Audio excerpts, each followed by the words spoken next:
하는 것은 뭐냐면은 복습을 꼭 하게 되더라고요. 저 자신을 위해서도 그렇고. 그래서 복습을 간단하게 하고 그 다음에 계속 진도 나가도록 하겠습니다. 저희가 지난번에 창세기 11장 그 배경을 받고 그 다음에 12장을 9절까지 했어요. 그래서 저희가 계속 이제 살펴보도록 하겠는데요. 지금 우리의 믿음의 아버지 아브라함 공부, 그래서 창조주 하나님의 큰 그림 구속 계획과 선택하신 방법이 언약과 언약 관계를 통해서 하나님께서 당신의 크신 이 구속 계획을 이루신다는 것을 지금 보겠습니다. 그래서 그 지난번에 짚고 넘어간 부분은 무엇이냐면은 저희가 하나님의 형상이잖아요. 그래서 저희가 하나님의 형상으로서 그분을 닮았기 때문에 그분이 굉장히 탁월하시고 똑똑하시고 스마트하시고 위대하십니다. 그래서 저희도 마찬가지로 이 생각하고 계산하는 논리적 사고력과 분별력이 있는 것이 굉장히 중요하다는 이제 그리고 다음 세대도 그렇게 키워야 된다에 대해서 이제 잠깐 말씀을 나누었는데요. 진리를 뿌리로 한 사고력이죠. 이게 그냥 아무나 그냥 똑똑한 게 아니고 그냥 아무거나 갖고 똑똑한 게 아니고 반드시 진리 하나님의 말씀이 이제 진리를 말하고 있고 그렇기 때문에 이 진리를 뿌리로 한 사고력 세워가기. 그래서 자녀인 벳잘렐에 대해서 말씀드렸죠. 베는 인, 짤은 그 그림자, 섀도우, 엘은 하나님, 하나님의 그림자 안에서라는 이름을 지닌 자녀와 같이 하나님의 영으로 충만하여 진리를 근본으로 둔 생각에서 생각을 하고 계산해서 계산을 할 수 있는 진리에 따른 논리적 사고력을 어떻게 갔네요. 그 진리에 따른 논리적 사고력을 세워주는 우리와 같은 부모 세대. 그냥 우리가 아니고, 우리죠. 우리가 뭐냐면 my light죠. 나의 빛이다.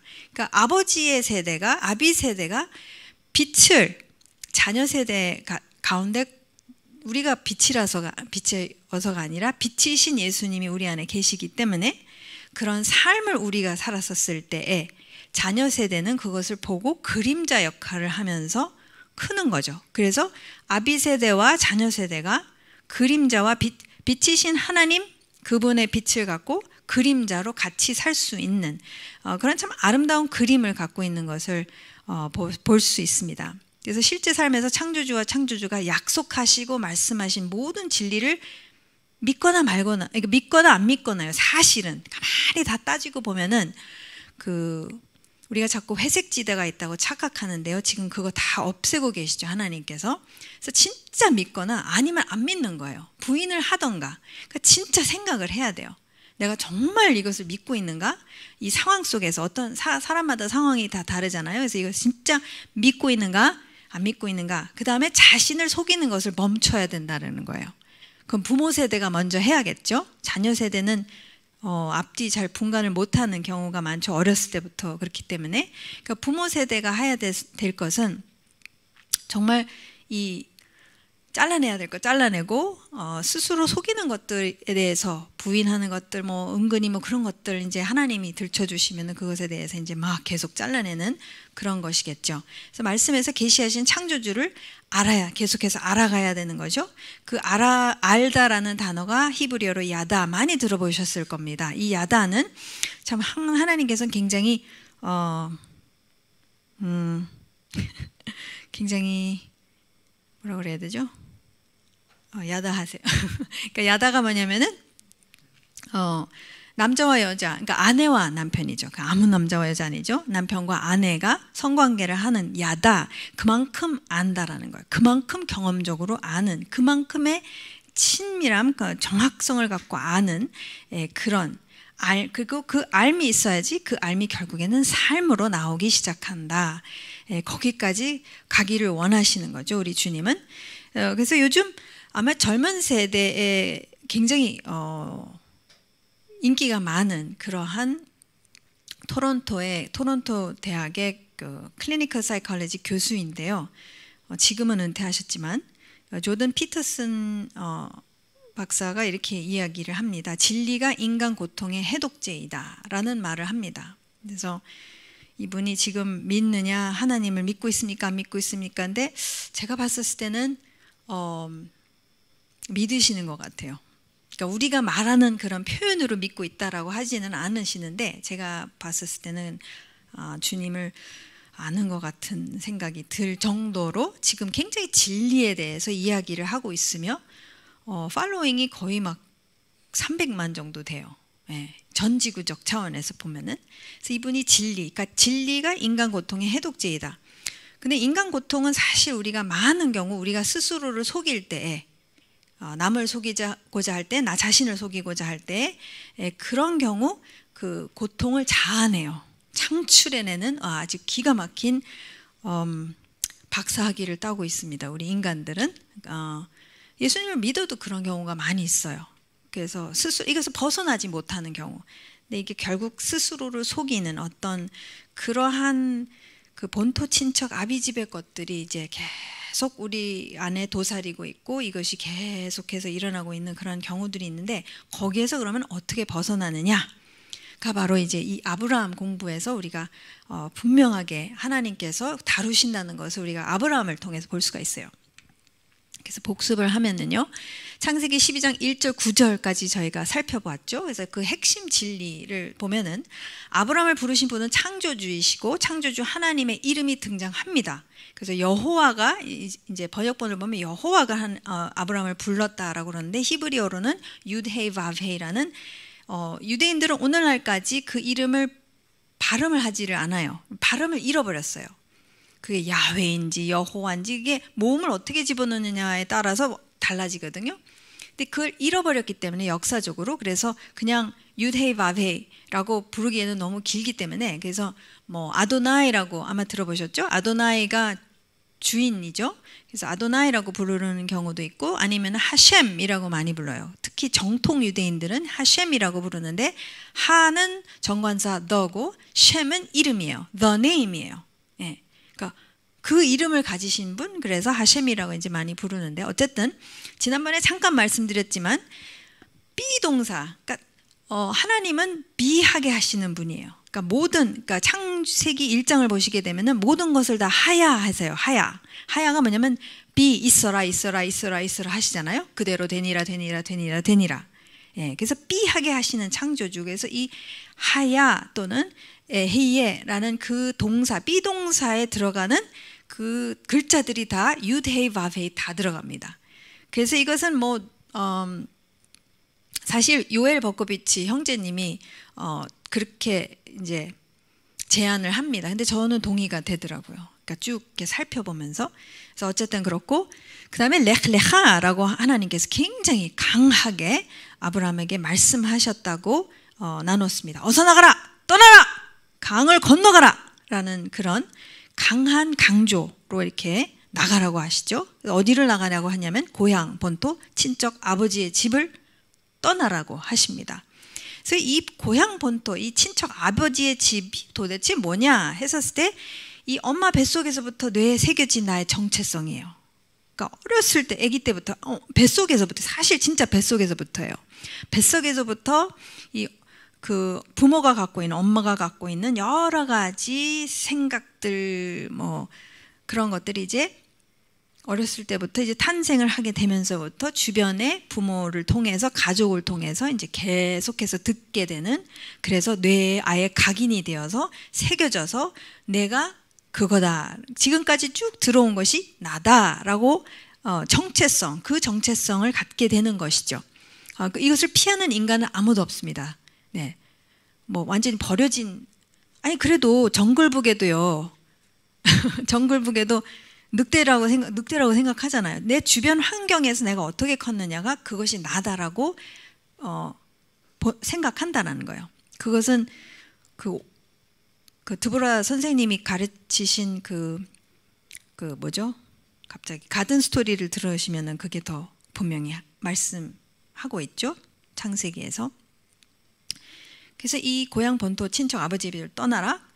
그 다음에 이제 중요한 핵심 포인트는 언약 관계, 이 구원이라는 것은 어떤 면에서는 이렇게 표현할 수도 있어요. 보게 되는 것이라는 것. 물론 우리가 이제 지옥에 가는 것, 죽음에서부터 우리가 구원을 받는다라는 그런 건 당연히 있지만, 또 다른 면에서 우리가 생각해 봐야 될 것은 보게 된다는 거예요. 보지 못했던 자가 보게 된다. 그래서 예수님도 장림에 대한 얘기, 보지 못하는 것에 대한 이야기를 많이 하시고 어둠에 대한 이야기, 성경에 보면은 눈이 어둡다라는 그 엘리 제사장도 그렇죠. 그 다음에 나중에 이삭도 나이가 들어가면서 눈이 잘 안 보인, 침침하다 이런 표현을 써요. 뭐 그게 안경을 좀 써야 돼서 그런 거를 얘기해 주기보다는 사실은 어떤 면에서는 오늘날 표현을 하자면 영적으로 뭔가가 시력을 잃었다라고 생각할 수도 있겠죠.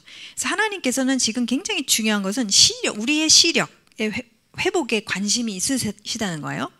그래서 우리가 보지 못하는 이 인비지블을 갖다가 다시 비지블하게 볼 수 있도록 회복시키시기를 원하시는, 굉장히 강하게 원하신다는 것을 우리가 볼 수가 있습니다. 근데 이 시력의 회복을 위한 진리의 훈련이 이루어지는 정해진 장소가 어디냐? 하나님께서는 가나안 땅을 어쨌든 선택하셨어요. 왜 그러셨느냐? 우리가 볼 수 있어요. 어느 정도 이유가 있습니다. 저희가 이스라엘에 살아보니까 하나라도 지리, 지형, 날씨, 땅의 형태 이걸 다 사용하세요. 우리한테 교육하시기 위해서, 훈련하시기 위해서. 어쨌든 가나안 땅을 선택하십니다. 그 다음에 이제 우리가 또 살펴본 핵심 진리 중에 하나는 성경에서의 발전된 복의 정의에 대해서 우리가 또 살펴봤죠. 왜냐하면 계속 복 주시겠다, 복이 될 것이다, 이렇게 복 계속 말씀하시는데 이제 이것이 단순한 기복적인 것 이상의 사실은 더 중요한 것은 이 성경에서 보면은 발전이 됩니다. 복의 개념이 발전이 되는데 이게 트랜스포메이션까지 간다는 거예요. 나라는 존재가 나의 본토 친척 아비 집에서부터 쭉 세워왔던 이러한 잘못된 정체성이 하나님으로 인해서 창조주를 만나게 되면서 그분으로 인한 훈련을 통해서 시력을 회복하게 되면서 트랜스포메이션이 나한테 일어난다는 거예요. 할렐루야. 그게 복이죠. 진정한 복이죠. 예. 다른 거 뭐 기복적인 것도 뭐 나이스죠. 같이 딸려오니까. 근데 더 원하는 것은 진짜 하나님께서 우리를 만드신 그 원래의 그 디자인으로 우리가 다시 살 수 있는 그것이 도대체 무엇일까? 그것을 누리게 되고 그것을 살았었을 때의 그 삶을 통해서 이게 흘러가는 생명력과 그 흘러가는 이 힘은 아마 너무 파워풀할 거라는 거 확신합니다. 예, 그 다음에 본토 친척 아버지의 집은 모두 잘라내야 한다는 것, 하나님께서 떠나라고 강하게 렉레하라고 하셨다라는 것. 그래서 지금 계속해서 그 과정이 아브라함에게도 일어나는 것을 우리가 볼 수 있어요. 마지막으로 신앙의 여정은 장막에서의 유목민 생활과 같다. 예, 아브라함이 사실은 갈대아 우르에서 정착민으로 살고 있었습니다. 아주 안정된 삶을 살고 있었지만 이제 유목민 생활을 가나안을 들어가서 이제 요이 땅 시작한다는 것에 대해서 이제 말씀드렸죠. 그래서 이 부분을 보았고, 그다음에 이것은 이제 성경에서 점진적으로 계시되는 창조주 하나님의 구속 계획이 이제 창세기 3장 15절에서 여자의 씨라고 하나님께서 말씀하시죠. 이 뱀이랑 이제 계속 부딪힐 것이고, 근데 전반적인 인류를 말씀하셨다가 창세기 12장에 가서는 구체적으로 이제 아브라함이라는 한 인물, 한 사람, 그리고 그 가족을 통해서 아브라함과 이삭과 야곱 가족이죠. 그래서 더 나아가 그 가족 안에서 그러면은 그 야곱의 12아들들이 있는데 그 중에서 창세기 49장 10절 말씀을 보면은 유다 지파를 통해서 하나님께서 이제 앞으로 올 씨에 대해서 이제 말씀을 하시는 거죠. 예언을 하십니다. 더 나아가 이제는 사무엘하 7장 말씀에 보게 되면은 유다 지파 안에서 다윗의 가문이라는 것을 또 하나님께서 추려 나가는 것을 우리가 볼 수가 있어요. 그래서 이제 성경 전체에 이러한 움직임이 있는 것을 우리가 보게 되죠.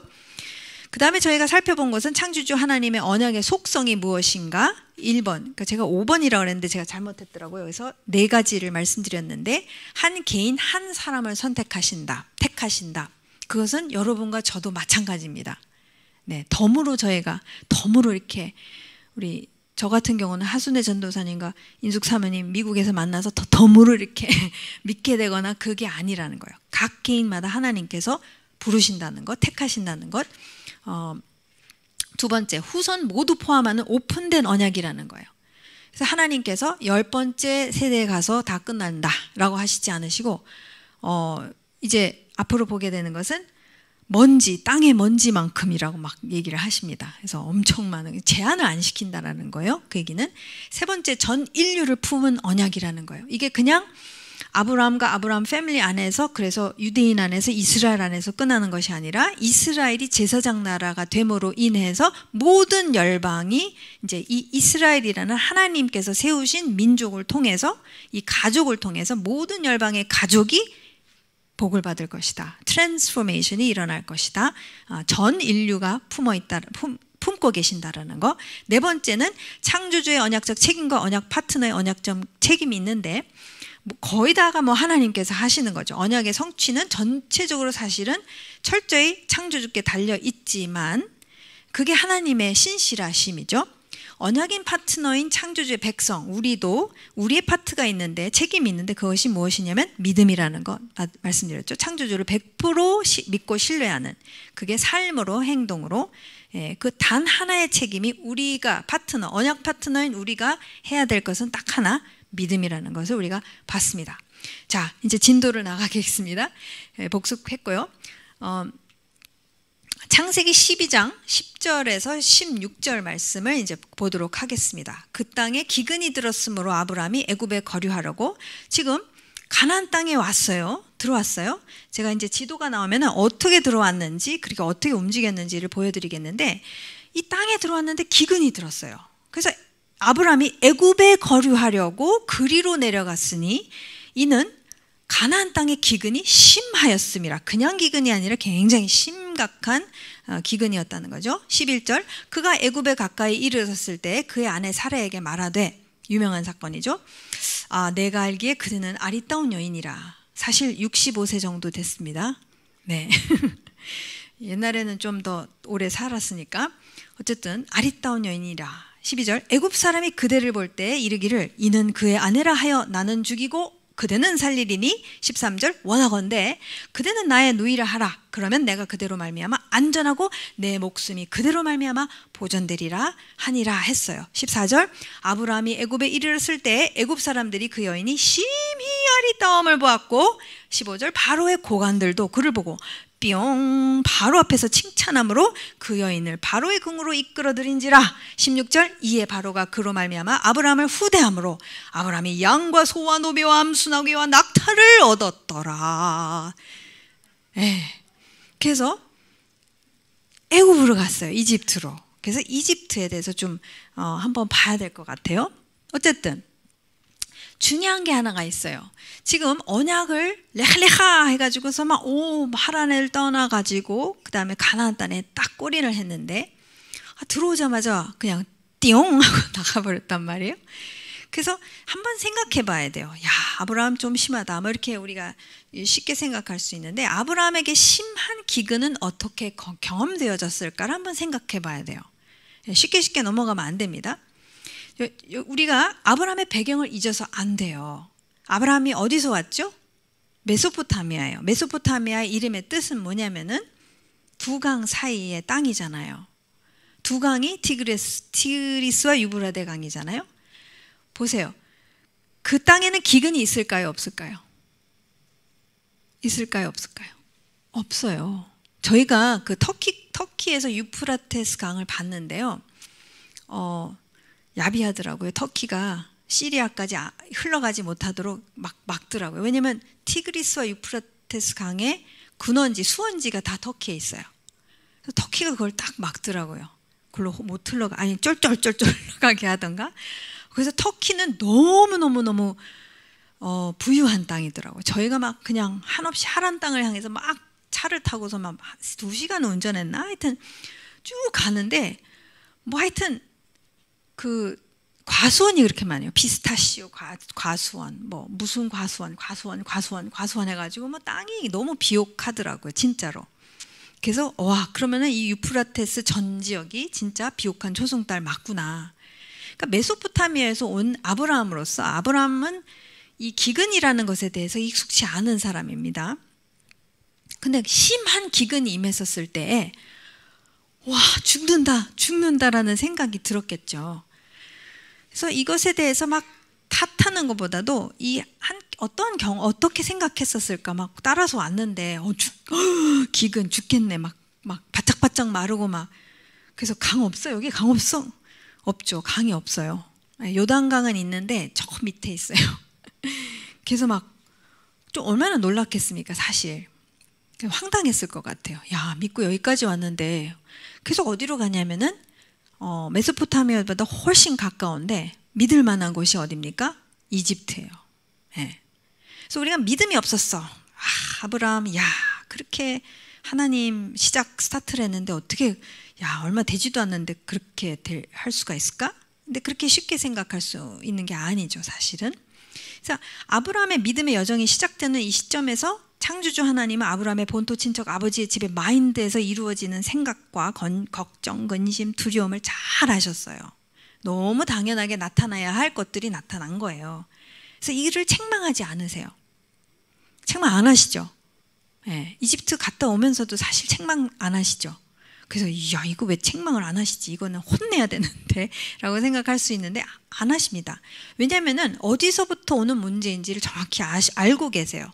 이 아브라함을 이제 믿음의 조상으로 우리 전체 이제 구원받을 믿음의 조상이 되게 하기 위해서 하나님께서 정말 철저하게 다루시는데 원인과 무엇이 문제인지를 다 아시기 때문에 막 뭐 매를 드시거나 그러시지 않으십니다. 정확히 아세요. 그것을 해결하셔야 되는 거죠. 그죠?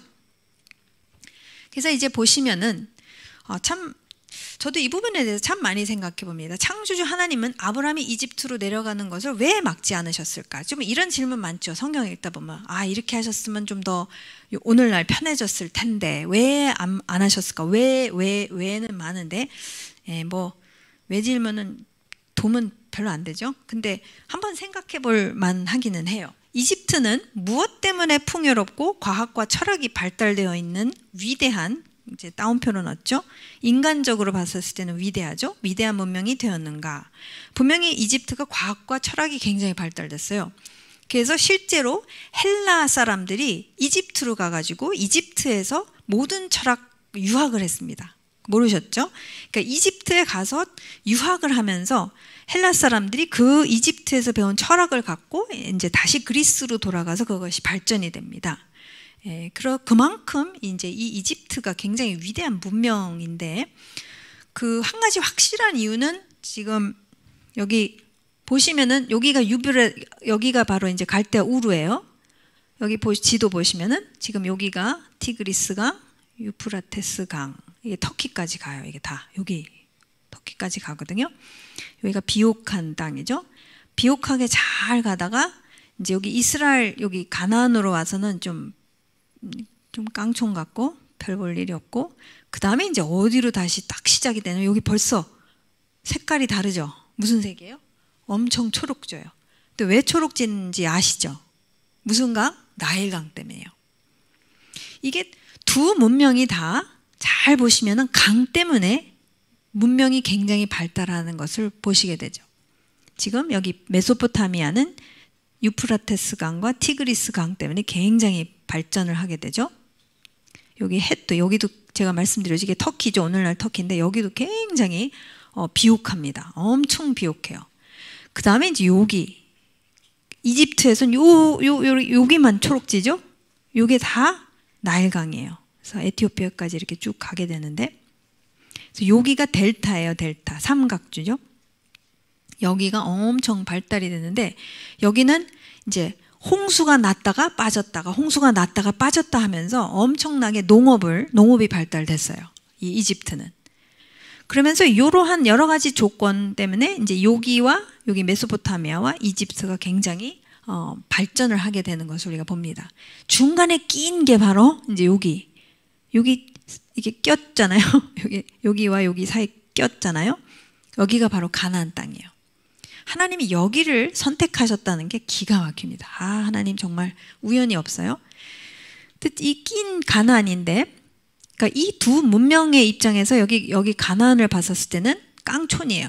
그들의 입장에서 보면은 완전 촌뛰기 동네고, 그러나 지리적으로는 굉장히 중요해요. 왜? 이 아프리카, 페르시아 반도하고 여기가 저 유럽이랑 아시아가 여기가 이어지는 데죠. 터키에서. 그러면 여기 지금 이 이스라엘, 이 가나안 땅이라는 데는 아프리카와 아시아와 유럽을 완전히 연결시켜주는 연결고리예요. 거기에다가 하나님께서 당신의 이름을 영원히 두시겠다고 하셨다는 것은 그 당시 무역을 했을 때 비행기 타거나 배 타고 안 다녔습니다. 바다를 너무너무 무서워했어요. 그래서 바다로 가더라도 이렇게 갔어요. 이렇게 여기 육지 보이게 갔어요. 육지가 안 보이면 안 돼요. 너무너무 무서웠기 때문에. 그러니까 이런 데를 우리 요즘 뭐 이로 피국 가잖아요. 그렇게 안 다녔어요. 다 육지로 무역을 하고 여기 실크로드가 여기 있잖아요. 실크로드 있죠. 이쪽으로 해서 유럽으로 가죠. 완전히 여기 이 지중해 여기가 연결고리입니다. 굉장히 중요한 장소예요. 근데 어쨌든 우리 미츠라임이 이집트입니다. 히브리어로 미츠라임인데요. 이 마세르라는 그 단어 어근을 보게 되면 좁은 곳이에요. 좁은 곳. 너무 좁아서 뭐를 못하냐면은 하나님을 경배할 수 없습니다. 그래서 나중에 노예가 됐지만 나오게 되죠. 참 재밌어요. 하나님께서 이런 이름들을 잘 보면은 보세요. 너무 좁아 보이지 않아요? 제가 봐서 좁아 터져 보이는데. 왜냐면은 여기 나일강만 떠나면은 이집트는 사막입니다. 완전한 사막이에요. 광야가 아니고 진짜 그 왜 모래가 있는 완전한 사막지대입니다. 나일강을 떠나서 완전 요 좁은 데에서 이제 숨통 막히는 거죠. 그런 곳이 바로 미츠라임, 이집트입니다. 그래서 그러면 왜 하나님께서 이 아브라함이 그리로 그냥 왜 나중에 이삭한테는 하나님 가지 말라고 하시잖아요. 그랄 땅에 남아있으라고 하시거든요. 이삭한테는 이삭은 한 번도 떠나본 적이 없어요. 가나안 땅을. 그래서 하나님이 이삭한테는 가지 말라고 하세요. 그럼 아브라함도 가지 말라고 하시면 좋았을 텐데 안 하세요. 제가 그냥 이 부분에 대해서 그냥 고민한 것은 무엇이냐면, 생각해 본 것은 무엇이냐면, 믿음의 조상이 되기 위해서는 모든 것을 다 사실 경험합니다. 그러니까 참 믿음의 조상이 되거나 이스라엘이 된다는 건 하나님의 선택받는 거요. 사실은 좀 고통스러워요. 왜냐하면 어떤 그 모범이 되기 위해서는 겪을 것을 다 겪어보는 어떤 그런 것을 좀 이렇게 경험해야 되는 것 같아요. 그래서 아브라함이 믿음의 조상이 되기 위해서, 믿음의 조상이 된다는 것은 무엇을 동반하는 것인가, 굉장히 많은 것을 알아가야 되고 경험해봐야 되고. 그러니까 참 연약하죠. 근데 본토 친척 아비집, 참 여기서 이렇게 너무 이 우르 보세요. 우르가 아주 강 옆인데 지금 티그리스와 유프라테스가 만나는 요 지역이란 말이에요. 여기서 엄청 잘 살고 있다가 여기 와서 기근이 빵 터져서 못 살 것 같아, 죽을 것 같아. 그래서 어디로 가느냐? 이집트로 가요. 이집트의 문명을 보게 됩니다. 아브라함이 보게 되고, 그 다음에 알았어요.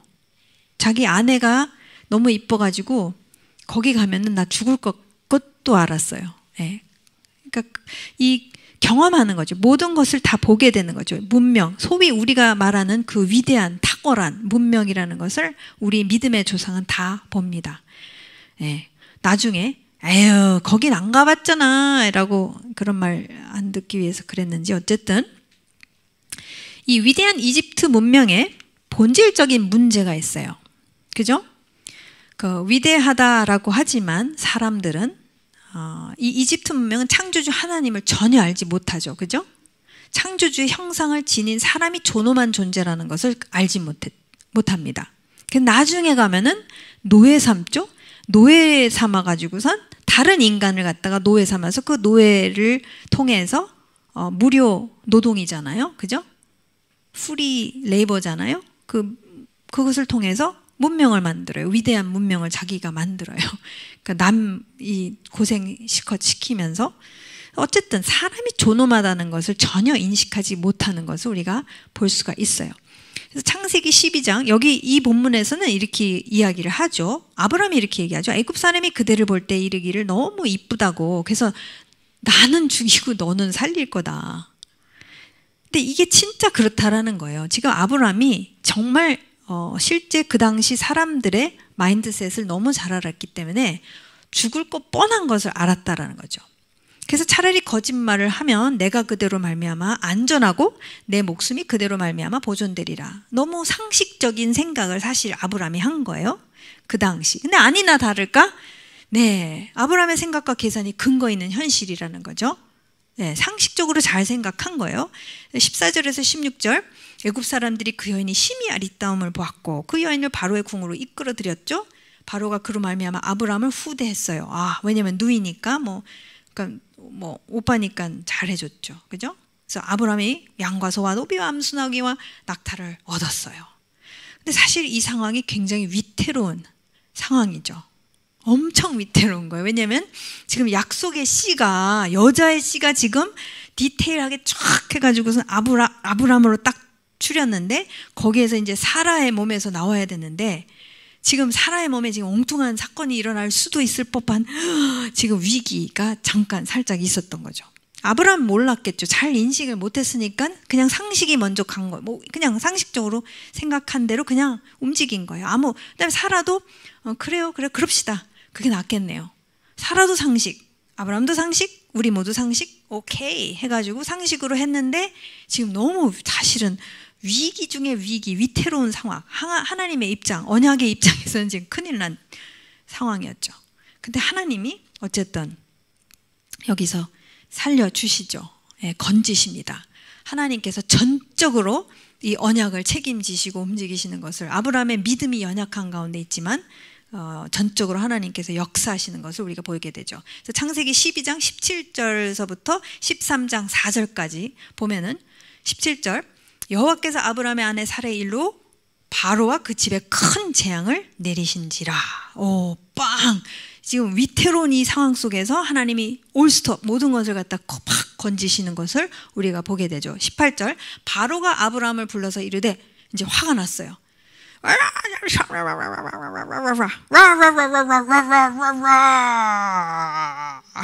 그랬어요. 그죠? 그게 이제 18절, 19절. 데려가라, 이제 데려가라 하고 바로가 사람들에게 그의 일을 명하매 그들이 그와 함께 그의 아내와 그의 모든 소유를 보내었더라. 네. 13장 1절, 아브라함이 애굽에서 그와 그의 아내와 모든 소유와, 이거 하나님 강조하세요. 모든 소유와 롯과 함께 네겝으로 올라가니 아브라함에게 가축과 은과 금이 풍부하여, 자꾸 강조하세요. 지금 가축과 은과 금이 풍부하였더라. 그가 네겝에서부터 길을 떠나 베델에 이르며 베델과 아이 사이 곧 전에 장막 쳤던 곳에 이르니 그가 처음으로 제단을 쌓은 곳이라. 그가 거기서 여호와의 이름을 불렀더라 라는 것을 기록하고 있습니다. 그래서 여기를 살펴볼게요. 그래서 위기 가운데 역사하시는 우리 창조주 하나님이시죠. 그러니까 언약을 지키고 성취하시는 신실하신 하나님이십니다. 네. 창조주 하나님께서 아브라함과 맺으신 언약이 지켜지고 성취되는 것은 하나님께 달려 있다라는 거예요. 하나님께서 일방적으로 사실은 맺으신 언약입니다. 그런 가운데서 진짜 하나님께서 책임지시고 역사하십니다. 그래서 창조주 하나님이 얼마나 이 언약에 대해서 신실하신가를 지금 이제 시작이에요. 이제 계속 신실하심을 이제 보여주실 겁니다. 아브라함의 믿음 없음에도 불구하고, 그렇죠? 우리가 언약 파트너가 가져야 될 것이 딱 하나라고 그랬죠. 단 하나의 책임이 믿음이라고 그랬죠. 근데 지금 아브라함은요, 갈대아 우르에서 나오고 사실 하란에서, 그죠? 하란에서부터 이제 다시 이제 가나안 땅으로 들어온 지 얼마 안 됐단 말이에요. 그래서 하나님 다 이해하시고 이제 훈련을 시키십니다. 지금 엄청 훈련 받은 케이스죠, 사실은. 그래서 이 믿음 없음에도 불구하고 창조주 하나님은 맺으신 언약에 따라서 역사하십니다. 4,000년이 지난 지금도 이 진리는 유효하고 적용되며 영원히 유효하다는 거예요. 우리도 그러시다는 거예요. 아브라함이 그랬다면 당연히 우리까지도 지금 이 하나님의 언약적 신실하심은 변함이 없다라는 것, 지금도 마찬가지라는 것. 그다음에 두 번째 보고 싶은 것은 무엇이냐면 이집트의 바로가 경험한 아브라함의 창조주 하나님은 어떠했을까? 이것도 한번 생각해 봐야 돼요. 지금 바로가 열받았죠. 이렇게 했잖아요. 근데 진짜 여기서 한번 생각해 봐야 돼요. 이 위대한 이집트 문명의 신과 같은 존재가 바로예요. 바로가 그 타이틀이잖아요. 이집트의 왕의 이름이 바로란 말이에요. 왕의 타이틀이. 이스라엘의 왕의 타이틀은 메시아인 것처럼 바로예요. 신과 같은 존재예요. 이 바로는 이 사건을 통해서 무엇을 경험하고 이해했을까?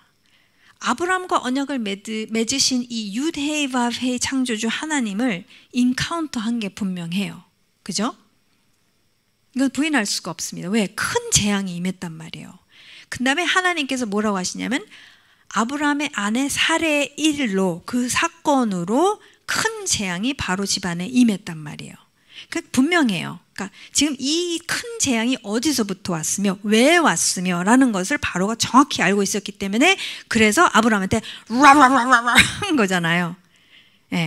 정확히 지금 무슨 일이 자기한테 어떻게 일어났으며 그 당시 사람들은 다 신을 믿었기 때문에 근데 우리 이집트의 이 신이랑 좀 다르구나. 그리고 언약을 맺으신 그 윷헤이윕의 이 창조주 이 아브라함의 하나님은 지금 잘못했다가 지금 큰일 날 뻔했던 큰 재앙이 임해버렸어요. 얼마나 무서웠을까요? 그것을 경험을 하게 됩니다. 1차 경험이죠. 나중에 또 경험을 하죠. 나중에 이제 몇백 년 후에 400년 후에 이제 이 출애굽 사건이 일어나지만 사실 1차적으로 이것을 경험하는 것을 우리가 보게 됩니다. 여호와께서 아브라함의 아내 사레의 일로 바로와 그 집에 큰 재앙을 내리신지라. 누가 했는지 왜 그랬는지 정확히 바로는 알고 있었어요. 그분을 인카운터 했습니다. 세 번째, 위기의 상황에서도 하나님의 언약은 성취되고 있다는 거예요. 하나님께서 레흐레하 한 다음에 뭐라고 그랬죠? 너의 이름을 창대케 하고 너에게 복을 주고 그 다음에 너를 저주하는 자는 저주하고 너를 복을 주는 자는 복을 주고 이런 얘기를 하시죠. 근데 이러한 막 엄청 바쁜 상황에서 막 믿음도 없고 막 이런데도 지금 창세기 13장 2절 아브라함에게 가축과 은과 금이 풍부하였더라. 이 와중에도 그 모든 소유를 다 갖고 나가고 모든 소유를 아브라함과 그 가족과 롯이 다 갖고 나갔고 엄청 많았다. 이런 얘기를 이렇게 막 굳이 안 해도 되는데 막 계속 강조하잖아요. 13장 2절에서도 아브라함에게 가축과 은과 금이 풍부하였더라. 지금 하나님께서 어떤 물질적인 복에 대해서도 분명하게 지금 역사하고 계신다는 것, 위기 상황에서도 약속 지키셨다라는 거예요. 우리는 왜 그런 거 있잖아요. 우리는 잘못하고 있으면은 야단 맞고 이제 막 뭐 잘 가고 있는데 다리 걸어서 넘어져야 되고 막 그런 분이 아니시라는 거. 하나님 그렇게 이렇게 짜잘짜잘하거나 그런 분이 아니시라는 것. 지금 아브라함이 뭘 경험했을까? 한번 생각해 봐야 돼요. 이런 가운데서 아브라함이 경험한 이 윷헤이윕의 하나님은 어떠했을까 한번 생각해 봐야 되죠. 그게 바로 네 번째 사건의 주범이죠. 근데 이 아브라함의 경험은 어떠했을까? 어떤 영향을 미쳤을까? 이 사건을 통해서 무엇을 알게 되고 배우게 되며 어떠한 변화가 일어났을까? 창조주 하나님을 경험적으로 알아가고 있습니다. 아브라함은 지금 그 경험적으로 알아가고 있어요. 엄청 지금 사건의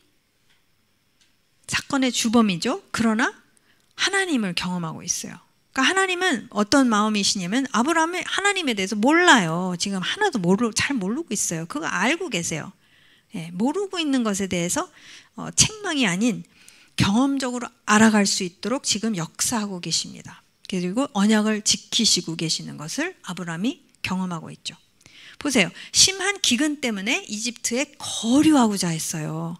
그죠? 제가 분명하게 본문 말씀에서 뭐라고 그랬냐면 애굽에 거류하고자 갔단 말이에요. 지금 어디에 살아야 되는데 가나안 땅에 살아야 되는데 엉뚱한 생각을 한 거죠. 그냥 상식이 움직인 거예요. 상식적으로.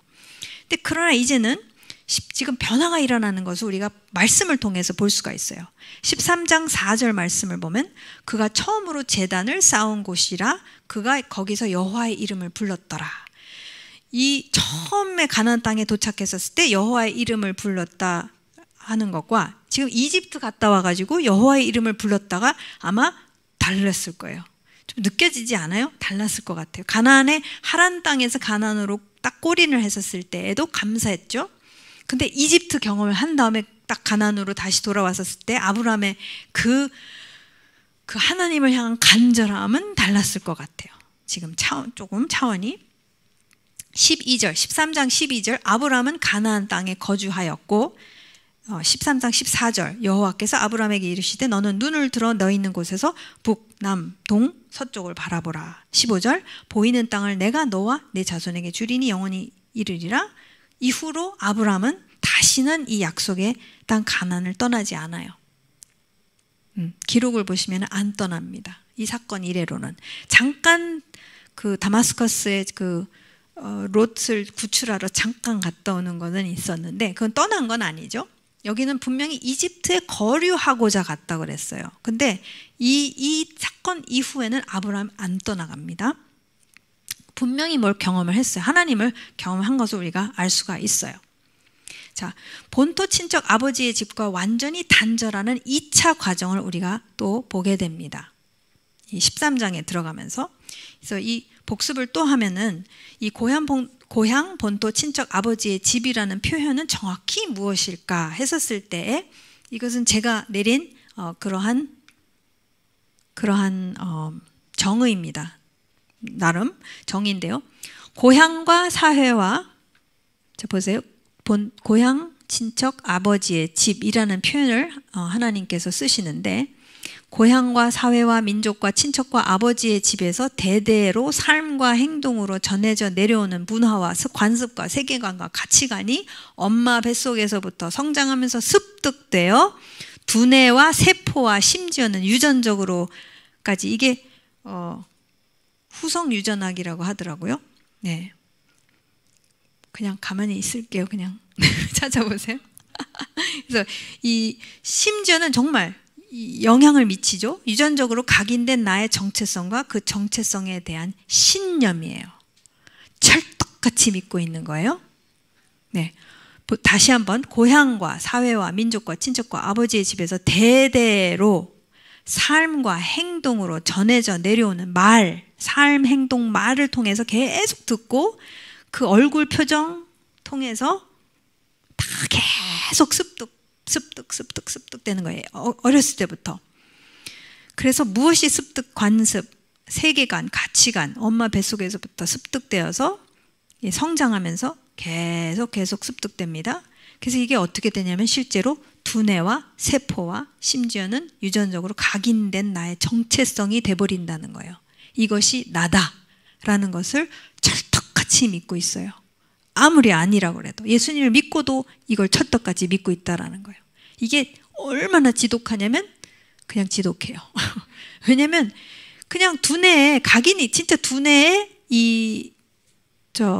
뉴런이죠.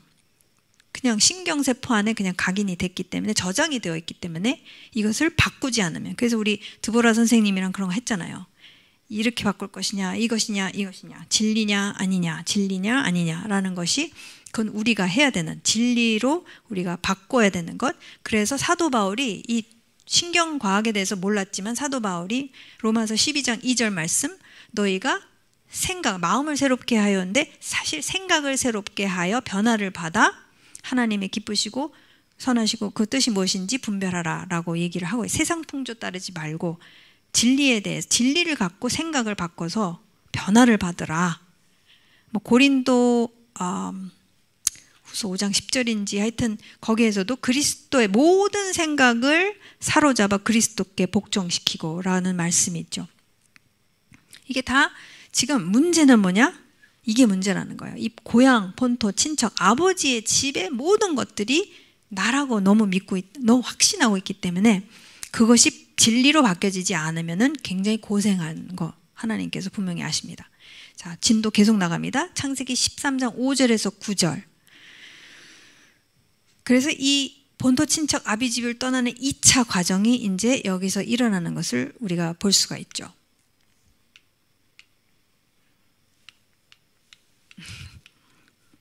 네, 안 넘어가네요.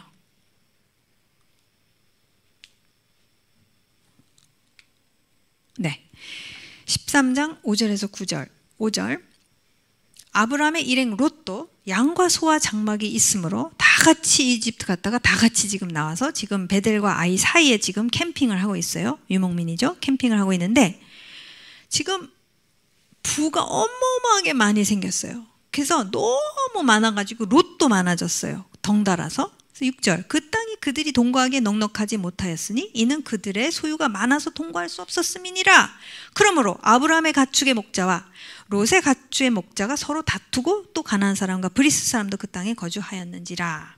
텅텅 빈 장소가 아니라는 얘기를 하고 있죠. 가나안 사람들이 거기서 살고 있습니다. 8절 아브라함이 롯에게 이르되 우리는 한 친족이라 나나 너나 내 목자나 서로 다투게 하지 말자. 식구끼리 싸우지 말자. 그래서 어떻게 하냐? 9절 내 앞에 너 앞에서 온 땅이 있지 아니하냐? 나를 떠나가라. 우리 헤어지자. 너가 좌로 가면 나는 우로 가고 너가 우로 가면 나는 좌로 갈 테니까 우리 이제 다투지 말고 헤어지자. 이렇게 제안을 해요. 그럼 여러분이 롯이면 어떻게 할 것 같아요? 할렐루야. Goodbye. See you later, alligator. 뭐 이렇게 하시겠습니까? 자세히 봐야 돼요. 이 롯의 마인드와 태도, 그에 의한 행동을 참 이걸 보는 것이 굉장히 저는 사실 여기서 쇼크 많이 받았어요. 그래서 6절을 보면은 롯은 자기가 축적한 어마어마한 부가 어디서부터 왔는지 이해하지도 인식하지도 못했다는 것을 알 수가 있어요. 지금 누구 때문에 부를 얻은 거죠? 사실은 하나님께서 언약을 맺으셨기 때문에 사실은 부를 얻은 거예요. 그러니까 우리가 뭐 아브라함이 어쩌고 저쩌고 해서 뭐 거짓 뻥쳐가지고선 바로한테서 받았다 뭐 어쨌든 간에 지금 엄밀하게 따지면은 지금 언약의 성취가 일어나고 있는 것에 대해서 롯은 개념이 없는 거. 개념이 지금 자기가 뭐 어떻게 해가지고선 지금 막 어마어마하게 부를 얻었다 모르겠어요. 7절 아브라함의 가축의 목자들과 롯의 목자들이 다퉜잖아요. 그래 기록하고 있어요. 근데 여러분 만약에 여러분한테 이제 목자들이 있는데 목자들이 와가지고 형님 어쩌고 그랬다 뭐 이러면 소리로 그럼 어떻게 하시겠어요? 어허! 이렇게 사실은 생각해보면 기억해야 될 게 뭐냐면은 아브라함은 삼촌이에요. 지금 롯의 삼촌이고 그 옛날 사람이잖아요. 어른이에요. 그 다음에 젊은 조카란 말이에요. 그것도 있고 그 다음에 지금 언약에 대해서 지금 누가 부르심을 받았고 지금 레하가 어떻게 돼가지고선 지금 아브라함이 이렇게 막 가나안 땅으로 가고 막 이런 것에 대해서 개념 조금이라도 좀 이렇게 뭐라도 이렇게 머릿속에 들어왔으면 이게 근데 그리고 자기가 먼저 이렇게 그렇게 보면 안 되지 뭐 그래야 되지 않아요? 다 싸우면 안 되죠. 그러니까 식구끼리인데 그것도 삼촌의 그러면 이제 중재하든가 뭐 말리던가 나무라든가 뭐 그러지 하나도 그러지 않아요? 8절에서 9절 오히려 삼촌이 먼저 중재해요. 삼촌이 먼저 뭐라 그러냐면 우리 그냥 헤어지자 이렇게 얘기를 해요. 그러니까 롯의 전반적인 그런 태도가 어떤지를 좀 이해가 되시죠? 아시겠죠? 이렇게 감이 오지 않으세요? 그러니까 롯의 지금 태도와 이 롯의 생각과 이게 롯이 지금 어떤 사람인가가 조금씩 이제 나오고 있습니다. 지금 아브라함과 굉장히 대조적이라는 것을 볼 수가 있어요. 보세요. 지금 창세기 13장 5절에서 9절 말씀 전체 문맥에서 우리 관찰을 하게 되면은 롯은 지금 창조주 하나님인 삼촌인 아브라함을 선택하여 부르시고 그와 일방적인 언약을 맺었다는 어마어마한 사실에 대해서 좀 의식도 별로 없고 인식하고 있는 것 같지도 않아요. 지금 이집트에서 무슨 일이 일어났는지도 지금 롯이 그냥 모든 소유를 갖고 금관과 부를 갖고 나왔어. 그래서 뭐 그랬던 것 같은 하여튼 지금 뭔가가 지금 딴 세상에서 살고 있는 롯 같이 느껴져요. 그러니까 실제로 창조주에 대한 인식이 빈약하면 어떠한 영향을 미칠까? 그러니까 창조주에 대한 인식과 이런 것들이 약하면은 사람이 그냥 개념이 없다라는 거예요. 그러니까 빈약하면. 그러니까 창조주 하나님에 대한 관심도가 어떠했을까? 벌써 어느 정도 추측할 수가 있잖아요. 롯에 대해서. 별 관심, 개념이 별로 없어요. 이렇게 의식하고 있지도 않고. 지금 아브라함의 실수에도 불구하고 창조주 하나님이 아브라함과 일반적으로 맺으신 언약을 성취하셨단 말이에요. 그래서 지금 이집트 왕 바로는 사례를 통해 살아계신 창조주 하나님을 직접적으로 경험했잖아요. 경험했기 때문에 아브라함에게 벌을 주지 않았어요. 사실은 벌 줄 수도 있어요. 왜? 지금 속여가지고 잠깐 깜빵에 들어갔다 나가라 뭐. 근데 안 해요. 못 해요. 왜냐면은 큰 재앙이 임한 것을, 이 사건으로 인해서 큰 재앙이 임했었을 때 바로가 깜짝 놀라는 거예요. 그래서 건드릴 수가 없어요. 아브라함 안 건드려요. 그냥 보내요. 화는 났는데 이렇게만 얘기하고 나가! 그래서 내보낸잖아요. 근데 어마어마한 불을 가져가도 타치를 못해요. 지금 아브라함은 창조주 하나님의 그러니까 주님과의 언약 관계로 인해서 위대한 이집트 왕국의 최고 권력자인 바로도 건드릴 수 없는 존재가 됐단 말이에요. 이걸 생각해 봐야 돼요. 그 고대 근동에서 이집트라는 어마어마한 왕국이 있는데 그 왕국에 있는 왕이 신과 같은 존재인데 그 신이 아브라함 타치를 못한단 말이에요. 이것을 생각해 보면 와, 지금 아브라함이 위대해서가 아니라 지금 아브라함 뒤에는 누가 있는지를 바로가 정확히 알았다라는 거예요. 근데 바로 옆에 있는 롯은 별로 몰랐다라는 거예요. 그것도 놀랍죠. 이런 걸 생각해 봐야 된다는 거죠. 그래서 본토 친척 아버지의 집에서 떠나지 않는 선택의 결말이 무엇인지가 이제 그 다음에는 쭉 나옵니다. 사실은 무서워요. 제가 봤었을 때는. 자, 지금 삼촌이 제안을 하죠. 야, 우리 헤어지자. 우리 친척끼리 싸우지 말고 너는 우루 가고, 우루 가면 난 좌로 갈게. 네가 좌로 가면 난 우루 갈게. 그랬을 때 삼촌, 저를 버리지 마세요. 삼촌, 제가 삼촌이 없으면 저는 이랬어야 되는 거. 저는 근데 어떻게 되냐. 10절.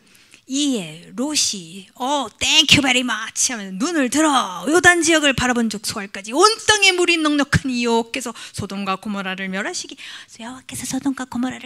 전이었으므로 여호와의 동상 같고 애굽 땅과 같았더라. 그러므로 롯이 요단 온 지역을 택하고 동으로 옮기니 그들이 서로 떠난지라. 아브라함은 가나안 땅에 거주하였고 롯은 그 지역의 도시들에 머무르며 그 장막을 옮겨 소돔까지 이르렀더라. 소돔 사람은 여호와 앞에 악하며 큰 죄인이었더라. 네. 지금 롯한테 일어나고 있는 일을 하나님이 굉장히 적나라하게 지금 묘사하고 계시는 것을 우리가 볼 수가 있어요. 행동 계시를 합니다. 롯은 그렇게 막 바짓가랭이 붙잡고 막 안 해요. 그렇게 안 하고 삼촌, 저는 삼촌 없이는 못 살아요. 삼촌과 함께하는 그 하나님을 저는 따르겠습니다. 잘 모르지만 그랬어야 되는데 안 그랬다는 거죠. 이에 롯이 눈을 들어 요단 지역을 바라본 즉, 그러니까 보장된 미래를 위해서는 그냥 상식적으로 생각했을 때 삼촌 아브라함의 바짓가랭이를 붙잡고 헤어지지 말자고 해야 할 것 같은데 가나안에서 나름 본인의 눈에 보기에 금싸라기 땅을 고르고자 즉시 행동합니다. 지금 삼촌이 사실은 선택해야 되잖아요. 그죠? 아무것도, 앞뒤, 위, 아래 아무것도 없어요. 롯은 좀 그래요. 개념이 좀 없어요. 그래서 주목해야 될 것은 눈을 들어보다라는 표현이 성경에서 처음 나옵니다. 근데 부정적으로 먼저 나와요. 눈을 들어보니 이 롯이 눈을 들어봤었을 때 무엇을 봤는가? 예, 그래서 하나님께서 여기와 대조를 시키시는 것을 볼 수가 있어요. 처음으로 등장합니다. 왜 롯이 요단 지역에 눈이 끌렸을까? 10절 소알까지 온 땅에 물이 넉넉하니, 여러분 제가 보여드렸잖아요. 물이 없으면 안 된다는 거예요. 물이 개런티야, 보장, 뭔가 보장해 주는 거예요. 기근이 있으면 안 되거든요. 그러니까 요단강 아마 지금보다는 훨씬 물이 많았을 겁니다. 예, 훨씬 더 물이 많은 이 요단강 지역이에요. 이 요단 지역 했었을 때는 오늘날 요르단 얘기하는 게 아니라 요단강 지역을 얘기하는 거예요. 그래서 이 메소포타미아 문명, 이집트 문명과 현저하게 다른 가나안이라는 거죠. 예, 그래서 두 위대한 문명에는 중심을 이루지만 가나안에 없는 것은 무엇이죠? 두 문명권에는 있지만 가나안에 없는 것은 이 강이라는 거예요. 유일하게 강이 있는 지역은 바로 요단 지역이에요. 근데 중심지는 아니에요. 그리고 한참 내려가야 돼요. 여러분 마이너스 몇이죠? 400 몇인가? 무지무지 더워요. 여리고가 이 지구에서 가장 낮은 도시예요. 근데 그 지역이 다 굉장히 낮은 지역입니다. 그리고 실제로 그 하나님께서 부르신 가나안 땅의 핵심 척추를 이루는 데는 산지 지역이에요. 여기가 요단 지역이 아니에요. 그래서 어쨌든 롯은 이 지역을 택해서 가버립니다. 그래서 지도 공부를 좀 하겠는데요. 이게 유일하게 강이 있는 지역은 요단 지역, 저 중심은 아니라는 것. 지도 공부를 좀 할 텐데요. 여기 입체적으로 이렇게 조금 만들었어요. 그래서 여기가 사해, 요단강. 그래서 실제로 이 요단강이 여기 헬몬산에서 시작해서 쭉 내려옵니다. 그래서 갈릴리 호수로 들어와요. 그 다음에 이제 더 내려가서 요단강 쭉 내려가 가지고선 사해까지, 염해까지 오고 더 이상 갈 곳이 없어요. 가장 낮아서 갈 곳이 없어요. 그래서 여기에서는 증발하는 그 길밖에 없어요. 그래서 그렇게 작은 거예요. 그래서 그런 지역이고, 지금 아브라함이 실제로 어떻게 들어오냐면은 이쪽에서 들어와서 여기가 야복강이에요. 야복강 건너서 요렇게, 여기 살짝 보이죠, 길이? 요렇게 올라와서 싹 꺾으면은 40번이 세겜이에요.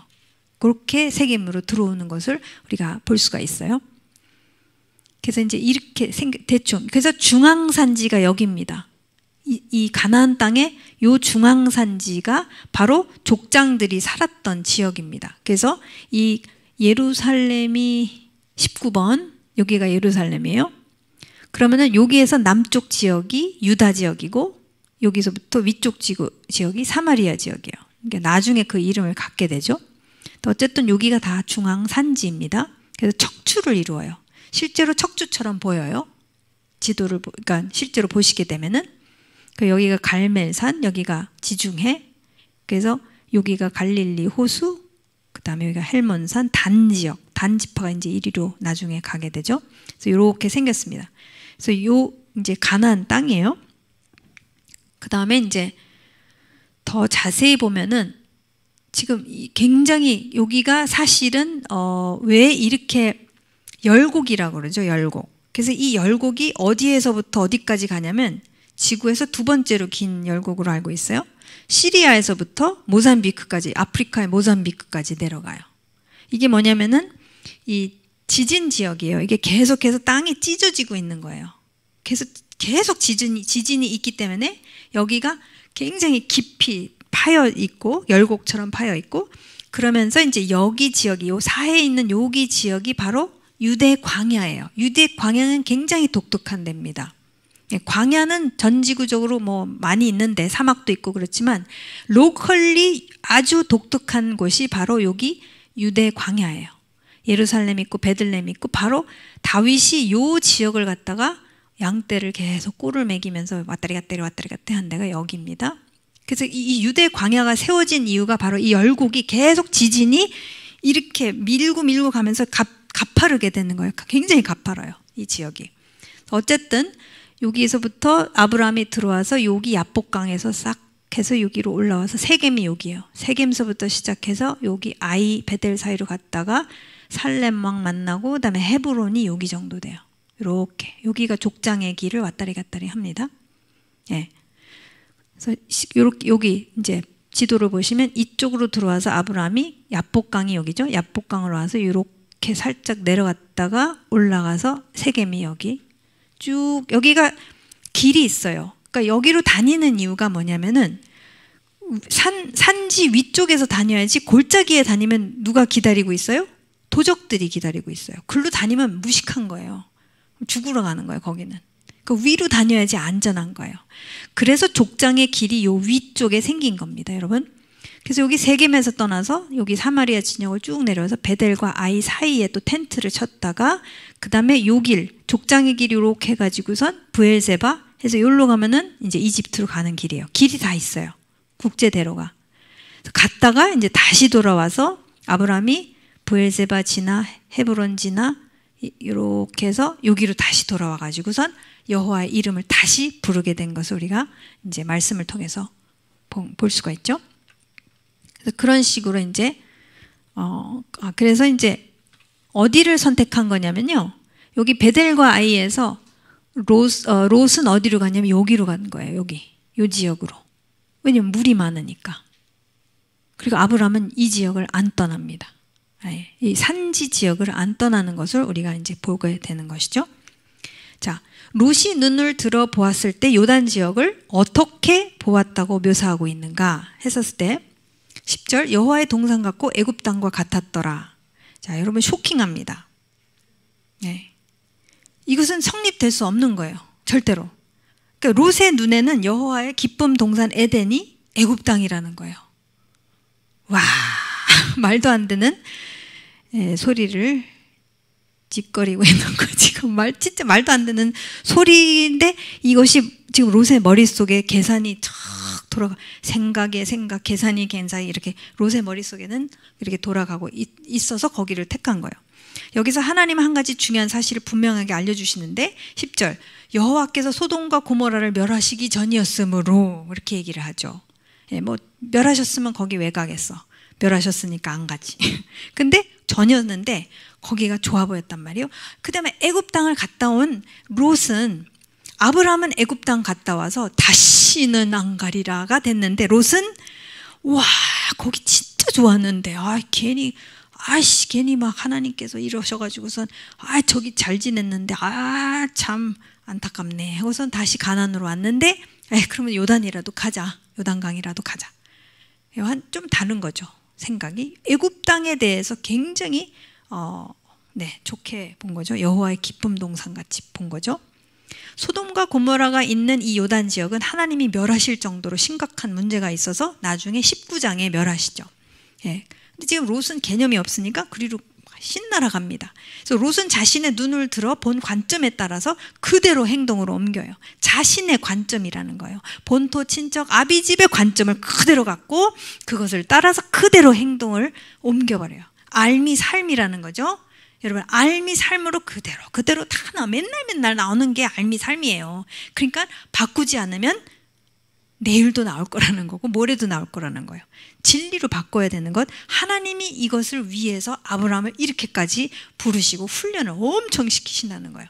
11절 그러므로 롯이 요단 온 지역을 택하고 아직 멸하시지 않으셨으니까 너무 좋아 보이는 거죠. 동으로 옮기니 그들이 서로 헤어졌어요. 떠납니다. 자, 그렇다면 아브라함은 어떻게 했는가? 창조주 하나님의 명령을 그대로 지킵니다. 12절 아브라함은 가나안 땅에 거주하였고 아브라함은 이집트를 다녀온 이후로 다른 곳에 안 가죠. 이 약속의 땅을 안 떠납니다. 롯은 요단 지역에 물이 넉넉한 것만 본 것일까? 보세요. 롯의 움직임을 자세히 보면 롯의 생각을 어느 정도 파악할 수가 있어요. 12절 롯은 그 지역의 도시들에 머무르며 사실 유목민이면 도시로 안 가요. 유목민들은 도시 싫어해요. 근데 이 유목민은 도시에서 왔잖아요. 지금 너무 힘들어. 이 유목민 삶이. 그러니까 도시가 끌리는 거야. 도시가 매력적이야. 그래서 도시로 가요. 그 장막을 옮겨서 어디까지 가요? 소돔까지 이르렀더라. 롯이 눈을 들어본 것은 넉넉한 물뿐만 아니라 그 지역의 도시들도 막 너무 좋아 보였던 거죠. 왜? 자기도 도시에서 왔으니까. 이집트도 도시라서 너무 좋았는데 이거는 못 해먹겠어. 그래서 도시로 가죠. 자신의 장막과 온 가족을 옮겨서 결국에는 소돔까지 도달합니다. 13절은 왜 여호와께서 소돔과 고모라를 멸하실 수밖에 없는지를 분명하게 이야기해주고 있죠. 소돔 사람은 윷헤이바베의 창조주 하나님 앞에 악하며 큰 죄인이었더라. 너무 분명하게 딱 잘라서 말씀하십니다. 그래서 여기서 롯의 관점과 창조주 하나님의 관점이 완전히 반대되고 있음을 명백하게 말씀해주고 있죠. 그래서 참 이것을 우리가 인식하지 않으면은 참 우리도 그렇게 살기가 쉽다라는 거예요. 그러니까 참고할 것은 하나 뭐냐면 노아와의 언약을 지키시는 하나님이세요. 나중에 소돔과 고모라를 뭘로 심판하시죠? 물로 안 하세요. 물은 한 번 하셔서 안 하시겠다고 해서 이제 불로하십니다. 어쨌든 참고하시고, 그 다음에 순전한 빛의 불이신 창조주 하나님은 불순한 것과 절대 섞이실 수 없다라는 것. 이게 하나님의 메시지입니다. 그러니까 롯이 아브람을 떠난 후에 여호와께서 아브람에게 이르세요. 드디어 말씀하십니다. 지금까지 말씀을 안 하셨어요. 못 하셨어요. 그러니까 롯이 그 본토 친척 아비집의 것이 남아있는 과정 가운데서는 말씀을 안 하시지만 그것이 이제 나가잖아요. 본인이 알아서 나갑니다. 눈을 들어 보면서 막 여호와의 동산 갔다고 신나서 넘어가버려요. 그런 다음에 하나님께서 다시 만나십니다. 아브라함에게 말씀하십니다. 너는 눈을 들어. 이것은 완전히 다른 눈을 들어이죠. 너 있는 곳에서 북쪽과 남쪽 그리고 동쪽과 서쪽을 바라보라. 보이는 땅을 내가 너와 내 자손에게 주리니 영원히 이르리라. 내가 내 자손이 땅에 티끌 같게 하리니 사람이 땅의 티끌을 능히 셀 수 있다면 내 자손도 세리라. 너는 일어나 그 땅을 종과 횡으로 두루 다녀보라. 내가 그것을 내게 주리라. 이에 아브라함이 장막을 옮겨 헤브론에 있는 마므레 상수리 수풀에 이르러 거주하며 거기서 여호와를 위하여 제단을 쌓았더라. 네, 한번 자세히 보겠습니다. 순전함의 역사는 순전함 가운데서만 이루어진다. 하나님은 순전하신 분이시기 때문에 절대 섞이실 수가 없으세요. 네.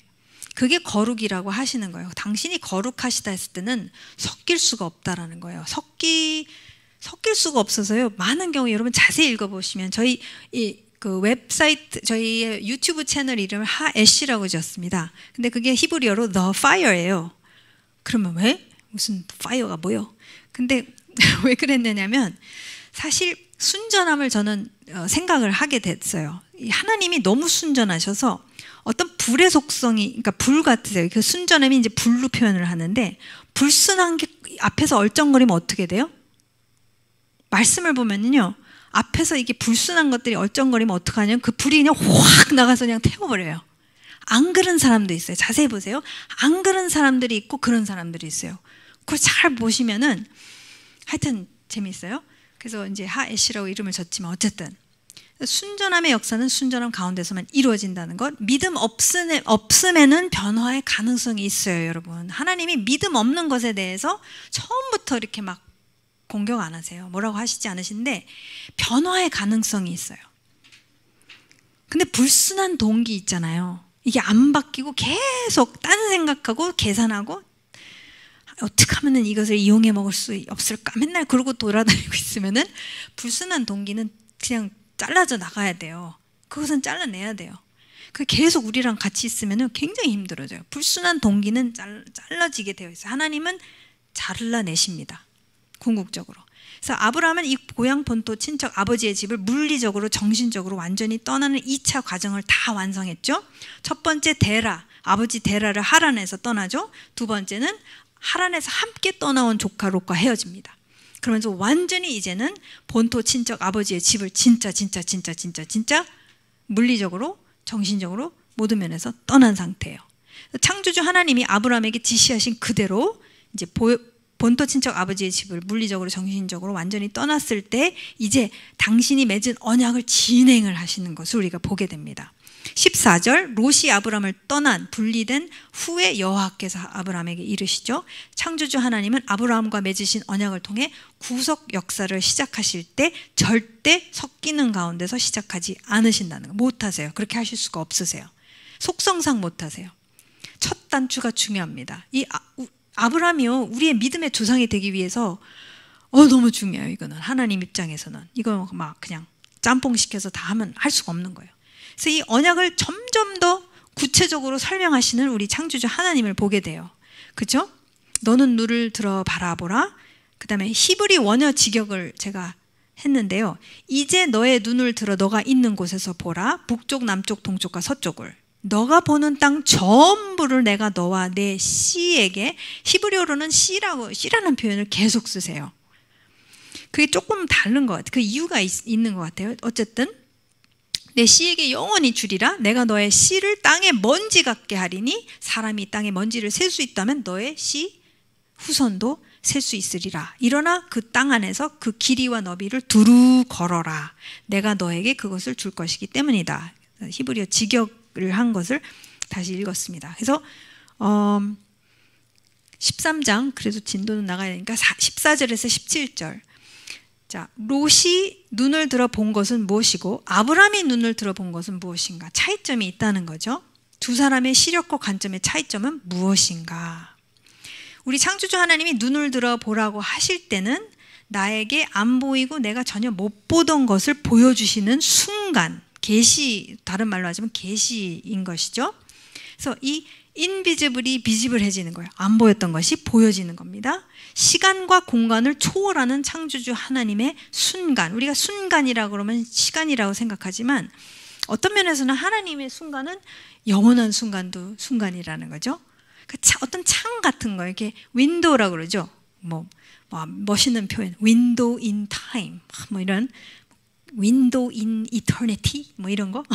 그래서 어쨌든 눈을 들어 보라고 하시는 표현을 썼을 때 아브라함이 본 것은 그냥 물리적인 것 이상의 하나님이 어떤 계시해 주시는 것을 이제 보는 것을 우리가 알 수가 있어요.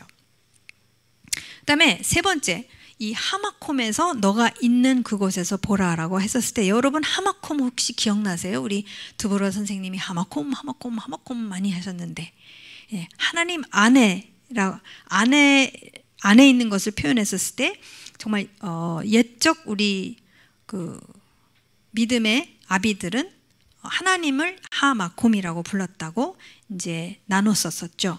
그래서 이것도 참 의미 있는 것 같아요. 너가 있는 그곳에서가 이제 베델과 아이 사이에서 북쪽과 남쪽과 동쪽과 서쪽을 봐라. 물리적인 것이 될 수도 있지만 너가 있는 곳은 이제 하나님 안에서 하나님이 보여주시는, 하나님이 계시해 주시는 대로 보라는 거죠. 북쪽과 남쪽과 동쪽과 서쪽을, 그러니까 하나님이 보시는 어떤 시력을 통해서 하나님이 보여주시는, 하나님 안에서부터, 하마콤 안에서부터 볼 수만 있는 그 무언가를 보라고 하시는 그 차이점이라고 볼 수가 있겠죠.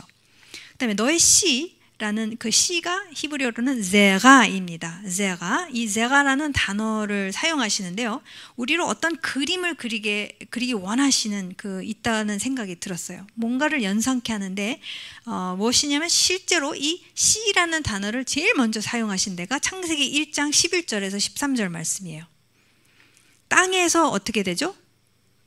땅에서 온갖 식물이 나오게 하십니다. 그걸 그렇게 하라고 그렇게 명령을 하시죠. 그럼 땅에서 온갖 씨앗이 나오는, 그러니까 온갖 식물이 나오는데 뭐라고 하시냐면 그 안에 씨가 있다고 하시죠. 이게 굉장히 중요해요.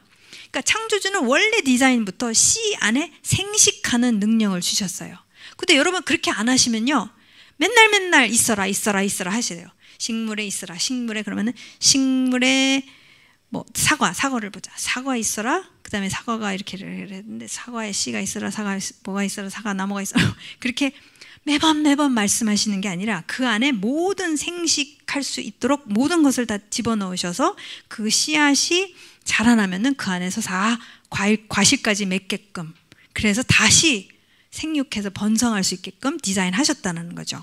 그러니까 어마어마한 생명력이에요. 이 씨라는 것은 어마어마한 생명력을 갖고 있다는 것을 우리가 알 수가 있습니다. 모든 식물의 씨에 생명력을 부여하셨죠. 하나님께서 이것에 대해서 하나님이 토브하다고 하십니다. 이것을 보시기에 좋았다라고 하시죠. 왜냐하면 하나님의 원래 디자인대로 이루어졌기 때문에. 씨에는 생식할 수 있는 생명력이 내재하고 있죠. 약속하신 여자의 씨는 이제 아브라함의 가족 라인에서 나올 것을 말씀하시고, 아브라함의 씨는 기적으로 이루어질 창조주 차원의 씨가 될 것을 암시하고 있습니다. 지금 뭔가가 어마어마한 생명력을 갖고, 지금 그 씨가 결국은 누가 되시죠? 메시아이신 예수님까지 가는 거죠.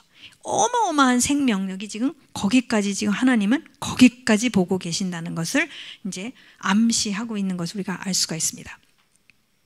그래서 처음으로 영원한 약속을 하시죠. 영원히 이르리라고 하시죠. 영원한 언약이라는 것을 말씀하십니다. 처음으로 아브라함의 씨가 땅에 먼지만큼 셀 수 없을 정도, 무한대죠, 무한대라는 것을 또 약속하십니다. 처음에는 굉장히 너 자녀와 땅을 주겠다 그렇게 했는데, 이제 롯이 떠나간 다음에 굉장히 구체적으로 말씀을 하세요. 영원할 것이다. 셀 수 없을 정도로 많을 것이다. 무한대로 갈 것이다. 막 이렇게 하나님의 속성답지 않으세요? 와, 역시 창조주 같은 창조주의 스케일입니다. 진짜 무한대까지 이르는 아브라함의 씨에게 보이는 땅 전부를 주실 것을 영원한 언약으로 약속하시는 분이라는 거죠. 그분의 속성답습니다. 그래서 일어나 그 땅 안에서 걸으라 라고 이제 종과 횡, 너비와 길이 두루 다녀라, 그걸 밟아라 라고 하십니다. 이 히브리어로 걷다라는 것은 뭐냐면요, 어떤 개념이에요. 그러니까 문자 그대로 걷는다는 의미 당연히 갖고 있지만, 더 나아가서 이 유대인들에게는 창조주 하나님과 동행할 때 이 동사를 써요. 그래서 할라하라고 그렇게 얘기를 합니다. 정통 유대인들은 다 할라하라고 얘기를 해요. 근데 그게 다 이 걷는, 동행하다, 걷다라는 동사에서 나오는 그런 표현이에요. 그래서 뭐냐면은 창조주 하나님과 동행하면서 그분으로부터 훈련받는 걸음이에요. 믿음의 한 걸음 한 걸음 한 걸음, 그것을 의미합니다. 그래서 이 걷는 것이 바로 창조주 하나님과 함께하는 믿음의 여정이라는 것이죠. 그래서 창조주 하나님은 믿음의 아버지가 될 아브라함에게 훈련의 장인, 약속의 땅 가나안의 길이와 너비를 두루 다니면서 밟아라. 근데 물론 믿음으로 밟는 거죠. 내 거야, 내 거야, 내 거야, 내 거야, 내 거야, 내 거야, 내 거야, 주실 거야, 주실 거야, 영원히 주실 거야 라고 할 수 있는데, 더 나아가서 그 땅을 믿음으로 다 받은 것으로 이제 선포하는 거, 여기라고 이제 클레임하라고 하시는 거죠. 그러나 그 안에서 또 어떠한 일이 일어날 것이냐면 하나님께서 훈련하실 거라는 거죠. 이 걷는 것에, 걷다라는 이 표현 안에는 하나님의 훈련이 있다라는 것입니다. 동행하는 훈련이죠. 그래서 에녹도 어떻게 하죠? 하나님과 동행했죠. 똑같습니다. 하나님과 함께 동사 걸었다라는 표현을 히브리어로 쓰고 있어요. 믿음의 실제로 걷는, 그러니까 믿음은 실제로 걷는 행함에 있어요. 그러니까 미쉬합니다. 미쉬합니다로 끝나는 게 아니라 믿음은 가라. 그럼 가야 되는 거예요. 걸으라. 실제로 걷는 행함에 있는 것이 믿음이라는 것이죠. 그래서 실제로 창세기 13장 18절 말씀 행동 계시하죠. 이에 아브라함이 장막을 옮겨 헤브론에 있는 마므레 상수리 수풀에 이르러 거주하며 거기서 여호와를 위하여 제단을 쌓았더라. 그래서 우리 창조주 하나님께서는 이제 여기 베델과 아이 사이에서 이제 여기로 내려옵니다. 헤브론까지 내려오게 되는 것을 보게 되죠. 그래서 본격적으로 이제 아브라함은 하나님께서 약속하신 것을 이제 믿음으로 걷기 시작하는 것. 롯이 떨어져 나갔죠. 예, 사실 무서워요. 그러니까 나는 롯이 되면 안 되죠. 창조주 하나님의 이름을 부르며 제단을 쌓아 경배하는 행동은 하나님의 언약을 선포하고 적용하는 것입니다. 그죠? 자기가 걸었죠. 믿음으로 걸었죠. 한 장소에 도달했죠. 거기에서 제단을 쌓아서 경배하는 것은 진짜 그 언약에 대해서 감사합니다. 자기 게 아니에요. 아브라함 거 아니에요. 지금 가나안 사람들이 득시글거리고 살고 있는데, 그런 가운데서도 아브라함은 그것에 대해서 감사와 하나님께서 하실 것에 대한 모든 것을 선포하면서 그 언약을 선포하고 적용하는 것을 이제 볼 수가 있어요. 그러니까 아브라함이 그런 제단을 쌓아서 이제 움직이고 있는 것을 볼 수가 있습니다. 그래서 마지막으로, 시간이 많이 갔는데요. 마지막으로 창조주 하나님을 경험하고 있는 아브라함입니다. 그래서 이 히브리서 기자가 믿음장이죠. 그 유명한 믿음장에서 이렇게 이야기하고 있습니다. 11장 9절 10절 말씀. 믿음으로 그는 타국 땅에 있는 것 같이 약속의 땅에 기거하여, 사실 약속의 땅은 아브라함의 것이죠. 아브라함에게 주셨으니까 아브라함과 그 후손들에게 주셨는데 타국 땅에 있는 것처럼 살 수밖에 없었어요. 아직 약속이 성취가 되지 않았으니까. 그래서 기거하면서 그와 함께 그 동일한 약속의 상속자들인 이삭과 야곱과 더불어 장막에서 살았느니라. 텐트 생활했다는 거죠. 예. 어떤 면에서 우리도 앞으로 올 그 하나님의 거룩한 성을 바라보면서 지금 10절, 이는 그가 기초들이 있는 한 도성을 기다렸음이니 그것을 세우시고 만드신 분은 하나님이시니라. 그것만을 바라보면서 유목민 생활을 했다는 것이죠. 약속의 땅인데 당연히 자기 거잖아요. 근데 아직 성취는 안 됐지만 그러나 될 것을 믿고 그 앞으로 올 도성까지 기초가 튼튼하고 아무런 변함이 없는 아무리 쉐이킹을 해도 쉐이크가 되어지지 않는 그 하나님의 도성을 바라보면서 그 땅에서 약속의 땅에서 얻은 거 하나 없는데 아멘 하면서 텐트 생활을 한 아브라함이라는 것이죠. 타국 땅에 있는 것 같이 실제로 약속의 땅 자기 것인데도 불구하고 아직 이루어지지 않는 약속, 그러나 이루어질 것을 믿고 바라보면서 그것만 바라보면서 끝까지 간 사람이 바로 우리의 믿음 조상 아브라함입니다. 아멘. 그래서 실제로 지금 제가 창세기 13장까지 다 한 거거든요. 그래서 14장을 이제 보게 될 텐데요. 다음에는.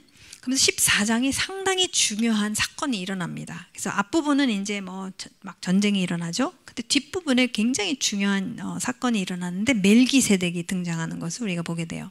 그래서 멜기세덱에 대해서 이제 저희가 히브리서 7장과 시편 110편 4절 말씀을 갖고 함께 공부하고 그것이 왜 그렇게도 중요한지, 그것이 왜 우리한테 그렇게도 중요한지, 저희 이방인 아브라함의 피지컬, 육체적인 후손이 아닌, 혈통이 아닌 우리들한테는 이 멜기세덱 사건은 너무나도 중요한 사건입니다. 그래서 그것을 그러니까 진짜 아브라함을 하나님께서 믿음의 조상으로, 우리의 믿음의 조상으로 세우셨구나. 리터럴리 문자적으로 그것을 다음번에 멜기세덱을 통해서 우리가 살펴보고 그 다음에 가능하면 15장 이렇게 나가다가 22장인데 중간에 만약에 정 안 되면 다 스킵해버리고 22장으로 가야겠나? 2달? 네, 하여튼 주님께서 어떻게 역사하시는지 제가 막 그러면 우스갯소리로 그걸 다 알아듣는 애들이 있더라고요. 그런 학원도 있고 영어를 3배로 했는데 애들이 다 알아듣더라고요. 여러분, 성령님께서 여러분에게 파워를 주셔서 제가 기도하시겠습니다. 네, 농담 그만하고 기도하시겠습니다. 네, 기도하고 마치겠습니다. 주님 감사합니다.